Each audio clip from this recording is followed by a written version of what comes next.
ఇలా ఉంటే బుల్లితెరపై సంచలనం సృష్టించిన మొగలి రేకులు సీరియల్తో చాలా మంది నటీనటులు ప్రేక్షకులకి పరిచయం అవ్వగా అందులో పవన్ సాయి కూడా ఒకరు.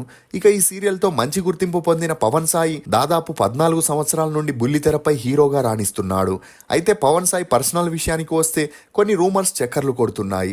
అలా తన సోషల్ మీడియాలో అభిమానులతో చిట్ చాట్ చేస్తున్న వేళ ఓ అభిమాని పవన్ సాయితో వదిన బాగుందా అని అడగగా అందుకు స్పందించిన సాయి తనతో ఎవరూ లేరని, తను ఒంటరి వాడినని సమాధానం ఇచ్చి షాక్ ఇవ్వడంతో ఆ మాటలతో పవన్ సాయి తన భార్యతో విడిపోయారనే వార్తలు ఇప్పుడు సోషల్ మీడియాలో చక్కర్లు కొడుతున్నాయి. నిజంగానే పవన్ సాయి తన భార్య నుండి విడిపోయాడా? తనుజా గౌడకి పవన్ సాయికి మధ్య అసలు ఏం జరిగింది? పవన్ సాయికి ఇప్పుడు ఛాన్సులు ఎందుకు రావట్లేదు? తనుజ తెలుగు ఇండస్ట్రీని వదిలి ఎందుకు వెళ్లిపోయింది అనే నమ్మలేని నిజాల్ని ఈ వీడియోలో చెప్పడానికి నేను ప్రయత్నిస్తాను.